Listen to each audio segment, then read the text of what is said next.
ഭക്ഷണത്തിന് മുന്നേ ലേശം അറബിക്കാവ ആയാലോ? സൗദി ഫേമസ് റെസ്റ്റോറൻ്റ് ആയ അൽബൈത്ത് അൽ റൊമാൻസിയുടെ ഖത്തറിലുള്ള ഔട്ട്ലെറ്റിലാണ് ഞാനിപ്പോൾ ഉള്ളത്.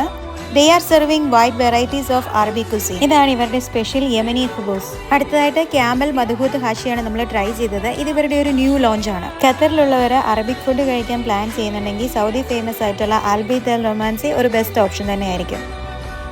This is saltah, a national dish of Yemen. First time ആണ് ഈ ഒരു യമനി സ്പെഷ്യൽ നാഷണൽ ഡിഷായ സൽത്ത ഞാൻ ട്രൈ ചെയ്യുന്നത്. ഈ ഒരു യുണീക് ഖുബൂസ് ഇതുപോലെ സൽത്ത മസാലയിൽ ഡിപ്പ് ചെയ്ത് കഴിക്കുമ്പോഴുള്ള കോമ്പിനേഷൻ ഒരു രക്ഷയില്ല, സെറ്റ്. നല്ല ഫ്ലേവർഫുൾ റൈസ് ആയിരുന്ന ക്യാമൽ മദ്ഹൂത്ത് അൽ ഹാഷിയിലെ ക്യാമൽ മീറ്റ് ഒക്കെ നല്ല ജ്യൂസി ആൻഡ് ടെൻഡർ ആയിരുന്നു. ഇവരുടെ സ്പെഷ്യൽ ഡിപ്പൊക്കെ മിക്സ് ചെയ്ത് ഈ റൈസ് കഴിക്കാൻ നല്ല അടിപൊളി ടേസ്റ്റ് ആയിരുന്നു കേട്ടോ. ഒരു മസ്റ്റ് ട്രൈ ഐറ്റം തന്നെയാണ്. അടുത്തതായി ഇവിടുത്തെ ഒരു സ്പെഷ്യൽ മസാലയിൽ ഗ്രില്ല് ചെയ്തെടുക്കുന്ന മെഷാരി അൽ മുഷക്ക കബാബാണ് നമ്മൾ ട്രൈ ചെയ്തിട്ടുണ്ടായിരുന്നത്. ഇത് ചിക്കനിലും മീറ്റിലും വരുന്നുണ്ട്. നല്ല സോഫ്റ്റ്നെസ് ആയിരുന്നു. Lastly we tried a special dessert areeka. Over sweetness ഒന്നുമില്ലാതെ mashed dates, cream, bread crumbs ഇതിന്റെ എല്ലാം പെർഫെക്റ്റ് മിക്സ് ആയിട്ടുള്ള ഒരു അടിപൊളി അറബിക് ഡെസേർട്ട്. പിന്നെ ഈ ഒരു ലബാൻ ആൻഡ് മാംഗോ സ്മൂത്തി ആരും മിസ്സാക്കരുത് കേട്ടോ. അപ്പോൾ ഫ്രണ്ട്സും ഫാമിലി ആയിട്ടൊക്കെ ചില്ല് ചെയ്യാൻ പറ്റിയ മജ്ലിസും നല്ല വിശാലമായ ഡൈനിങ് സ്പേസും ഒക്കെ അവൈലബിൾ ആണ് ഇവിടെ. അറബിക് ഫുഡ് ലവേഴ്സ് ആയിട്ടുള്ള നിങ്ങളുടെ ഫ്രണ്ട്സിനും ഫാമിലിക്കും ഒക്കെ ഈ വീഡിയോ ഇപ്പൊ തന്നെ ഷെയർ ചെയ്ത് കൊടുത്തോളൂ. ലൊക്കേഷൻ വരുന്നത് അൽവത്തിൻ സെന്ററിന്റെ ഓപ്പോസിറ്റ് ആയിട്ടുള്ള അൽബൈത്ത് അൽ റൊമാൻസി.